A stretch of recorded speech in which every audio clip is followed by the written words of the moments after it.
नमस्कार, मी मंगल रामकृष्ण हरी. तुम्हा सर्वांचं माझ्या किचनमध्ये स्वागत आहे.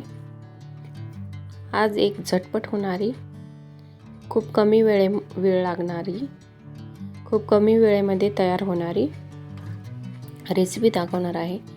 चला तर मग सुरुवात करूया. गॅसवर कुकर ठेवला. कुकरमध्ये तेल टाकलं. तेल छान तापलं की त्यामध्ये जिरा मोहरी घालायची. जिरा मोहरीचा छान असा तडका झाला की त्यामध्ये कढीपत्ता, कांदा, टोमॅटो घालून छान असं परतून घ्यायचं. हे बघा, मी दाखवते त्याप्रमाणे. त्यानंतर तुमच्यापाशी ज्या भाज्या उपलब्ध असतील त्या तुम्ही घालू शकता. मी बीन्स घातली, बटाटा आणि कोथिंबीरीचे काड्या होत्या, त्या थोड्या दांडे होते ते घातले. आता हे छान असं परतून घ्यायचं. तुमच्यापाशी किंवा तुम्हाला ज्या आवडत असतील भाज्या त्या तुम्ही घालू शकता. ज्या वेळेसला भाजी बनवण्यासाठी काही नसतं किंवा कंटाळा येतो त्या वेळेसला ही रेसिपी नक्की ट्राय करा. खूप छान बनते आणि वेळही खूप कमी लागतो. 10 मिनिटात अगदी रेसिपी तयार होते. तर नक्की एकदा ट्राय करा. माझा रेसिपी तुम्हाला आवडत असेल तर लाईक, कमेंट, सबस्क्राईब करायला विसरू नका. आता या भाज्या छान अशा आपण परतून घेऊ. त्यानंतर त्यामध्ये आपण ड्राय मसाले घालून घेऊ. तुम्हाला कितपत तिखट लागतं त्यानुसार. आता मी यामध्ये, आमच्या इथे शेंगदाणे आवडतात त्यामुळे मी थोडे शेंगदाणे, हे कच्चे शेंगदाणे ते घालून हे पण छान असं परतून घ्यायचं. आणि त्यामध्ये आपण ड्राय मसाले, मीठ हे सर्व घालून घेऊ. हे सर्व घालून घ्यायचं. तर छान आपण परतून घेऊ.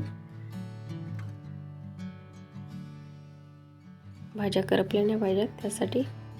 त्यानंतर जिरा पावडर, लाल तिखट, गरम मसाला, हळद, मीठ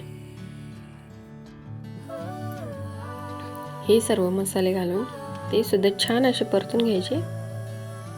तुम्हाला पाहिजे ते मसाले तुम्ही घालू शकता किंवा नुसते हळद, मीठ, लाल तिखट असले तरी पण छान होती ही रेसिपी. तुमच्या चवीनुसार तुम्ही घालू शकता. आणि हे छान असं आता परतून घेऊ आपण. नाही बघा,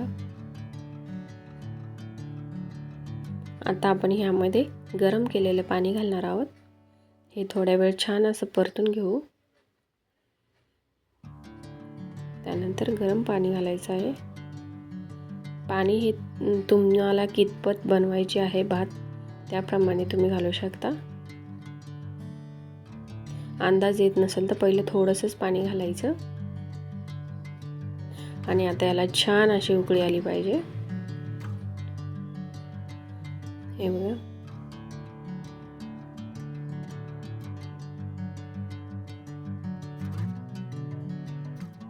छान उकळी आली की आपण यामध्ये स्वच्छ धुवून घेतलेले तांदूळ घालून घेणार आहोत. आता छान उकळी आलेली आहे. आपण यामध्ये थोडी कोथिंबीर घालू.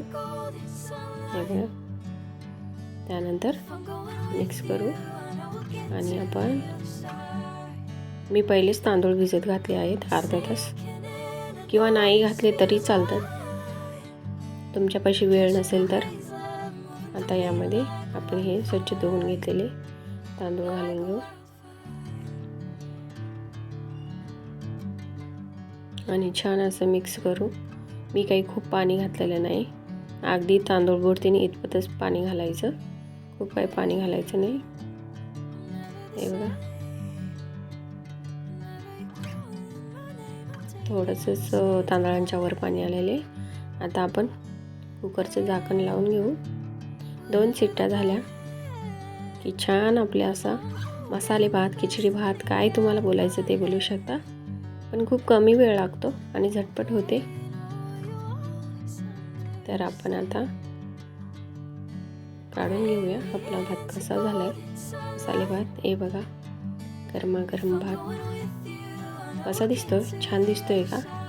नक्की कमेंट करा. खूप पाऊस पडत होता आणि असा गरम गरम भात खायला वेगळीच मजा येते. त्यासोबत असा गॅसवर भाजलेला गरमागरम पापड आणि छान असं लोणचं आणि वरून छान अशी तुपाची धार. एकदा नक्की ट्राय करा, खूप टेस्टी लागतं. थोडीशी आपण वरून कोथिंबीर घातली, 1 चमचा तूप घातलं आहे आणि साईडला लोणचं पापड. खूप टेस्टी लागतं. एकदा नक्की ट्राय करा. माझी रेसिपी आवडली तर नक्की कमेंट करा, सबस्क्राईब करायला विसरू नका. चला भेटू.